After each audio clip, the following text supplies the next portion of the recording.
Today I'm going to show you how to improve your front rack mobility for front squats with especially focusing on those stiff and painful wrists. Get up and get down, get up and get down.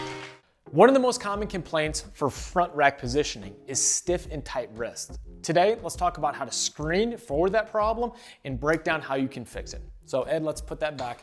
If you have truly stiff and tight wrist, that is the main limiting factor, you should not be able to do this prayer stretch. So come together like this, and you're going to come down into this position as deep as you can. Now, ideally, you should be able to make a 90-degree L position with your wrist.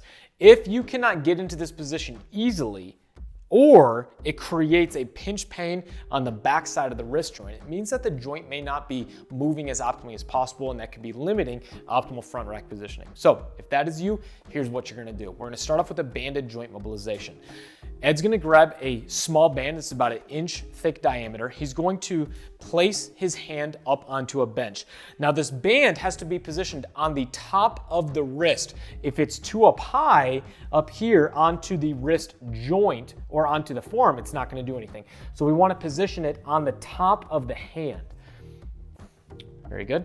Now from there, he's going to push down, pull his shoulder up and over. Just like that. So again, band on the top of the hand. He's going to push down on that part while pulling his shoulder up and over. And what we're doing is we're working on enhancing the way that the wrist joint works to move into more extension. Now, 10 reps of that. If you don't have a band, here's how you do it without. You're gonna take your hand in a C shape, push it down on the top of your hand like this, and then you're gonna do the exact same thing. So he's trying to pull his arm up and then over while he pushes down with his hand. So this is how you would do a self-joint mobilization when you don't have a band access. Something like this, just 10 reps, and then retest. So I'd come up, come back down. You should be able to find a little bit more range of motion with less pinching pain in the backside of the wrist. Now, the big thing with any mobility work is test and retest. So let's come back over to the rack, and I would have him get back under the bar and see, does it feel like he can more easily get into that front rack position with less pain and stiffness within his wrist joint. Now, if he gets back under here and he feels great, awesome, I would then go to front squats. However, if he gets back here and he's still uncomfortable, be it in the wrist or just anywhere else, it's tough to get the elbows up. The last thing that we want to focus on is often the main cause for a lot of these issues, which is not the wrist joint, that's just where the symptoms are, but it's often all the way down here at the lats. A lot of times people come to me and they'll feel stiffness and even pain sometimes in the wrist joint getting into the front rack positioning, and that's just where the symptoms are. The main cause is all the way down here. So a lat stretch can often be a very helpful drill to improve your ability to get your elbows up and take stress off the wrist joint. So here's what you're gonna do. Ed's gonna be my demonstrator for this. You're going to grab the bar in an externally rotated position, because remember the lats, that big powerful V-shaped muscle on the back side of the body, the lats are gonna run all the way up here and attach to the humerus and run all the way down the back side of your body. They internally rotate the shoulder. So to stretch them, we're gonna place the shoulder into external rotation with the palms up grip. From there, I like to also put that other hand on top just to make sure that we stay in that position.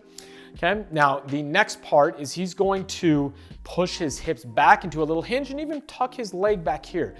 In this posture, he's having a really good stretch of those lats. Usually this will bring out a really good stretch around that lateral armpit region. Now something like this, usually just a more dynamic movement, light duration stretch. We don't need to do this very long. Sometimes 3 to 5 second hold in that posture, maybe 5 to 10 reps is all you need. Now, if you have extremely stiff lats and you can't even externally rotate and raise your arms past here, you can definitely hold this for a little bit longer prior to any type of front squatting, upwards of 30 seconds. But for most people, just a good dynamic moving in and out of that range is all you need. Again, retest, get back under the bar one more time, see how you're moving. A lot of times, just focusing on the lats and that wrist mobilization alone, driving the elbows up now, you should find that you're in a much better position to hold that bar in the front rack position. So for a lot of people that struggle getting here and find that they have to cross their arms in order to even do a front squat, these two drills alone should be very helpful at improving your front squat rack positioning to allow you to front squat with greater ease. If you have any questions, please let me know in the comment section below, or if you find that these still don't help, I'll try to be able to comment back and let you guys know some other things that could be helpful. But for a lot of people, those alone should be great help to allow you to get into a better front squat position. Again, thank you guys so much for checking out the SquatUniversity channel. If you have any questions for future videos that you'd like me to answer, let me know. And until next time, guys, happy squatting. They say that energy flows where attention goes, so I pay no mind. Why waste my time with all these negative cats scratching? So caught up in their egos, these people have lost.